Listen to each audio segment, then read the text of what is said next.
Thank you and welcome to the show this morning. The topic this morning is the sit-in movements, and we're fortunate to have with us to talk about the sit-in movement attorney Julian Blackshear. Attorney Julian Blackshear not only will give us some information about the movement from an historical perspective, but he will also give us some information because he personally participated in the sit-in movement. And of course, Attorney Blackshear, let me welcome you again to the show. You've been with us on a number of occasions, and you've given us excellent information each time. And what we'd like to do today is to talk about your participation in the civil rights movement and in the sit-in movement, and at the same time to have you to give our audience some information about your background and education and how you became involved in some of the things that you are now involved in. Well, I probably need to answer your second question first. I'm the managing member of a law firm here in Nashville, Tennessee called Smith, Hirsch, Blackshear, and Harris in Metro Center. It's a legal limited liability partnership of 11 attorneys and 5 or 6 supporting staff and things of that type. And I graduated from Morehouse College in 1963 and graduated from University of Tennessee Law School after having fulfilled my military commitment to Southeast Asia and things of that type. And I came here to Nashville to practice law 34 years ago in 1970 with Senator Avon Williams for 4.5 years. And evolving from that experience, I was fortunate enough to be a part of the formation of a law firm that has culminated in being the largest minority law firm in the middle and eastern districts of Tennessee. Very frankly, it might be larger than western. I'm just not quite sure of that. So this is where I am. Okay, and of course, you started off earlier dealing with the civil rights movement, and let's talk about the civil rights movement and how you first met that so-called civil rights movement, and give us some of the things that are associated with that. Actually, it took place in my freshman year in Morehouse. I went to Morehouse in 1959, the first semester.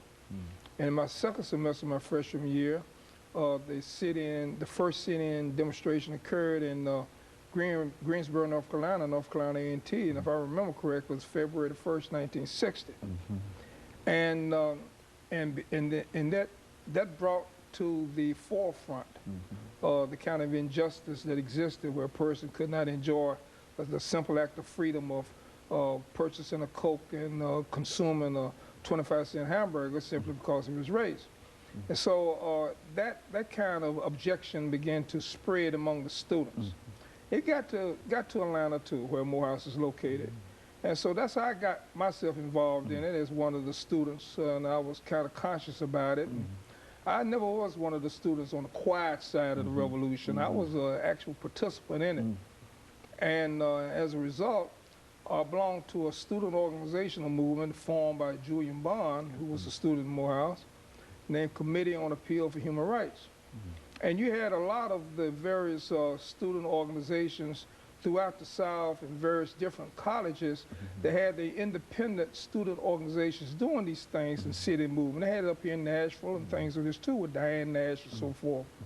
So having said that, evolving from those circumstances where the students got on the University of Shaw University in Raleigh, North Carolina in that same year in 1960 and formed a student movement called the Student Nonviolent Coordinating Committee, and the nickname was SNCC. And the whole purpose of SNCC was to coordinate, organize, and further sit-in demonstrations wherever they were needed in the South and in some cities up north.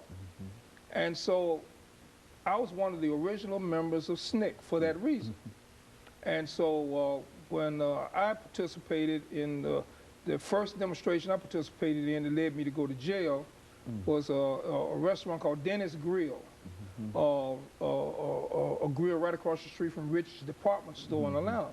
Now, we knew we were going to jail. So we already had our textbooks and everything already made. The professors knew what was going to happen. It was organized. Julian Bond was the director of communications at the time. And a guy named McGrew was the chairman of SNCC at the time. McGrew eventually turns over his chairmanship to John Lewis, and that's around about 1963. Well, that sit-in demonstration that day, we refused to leave. We were being subjected to the Georgia trespass law to say if you did not leave a public establishment at the request of the manager, then you're subject to being convicted for trespass, $1,000 fine, or a year in prison, or both. Now, of course, let me make preparations for this first commercial break. But when we come back, we want you to explain that and the manifestations of that. And we'll be back with you following this very, very short commercial break.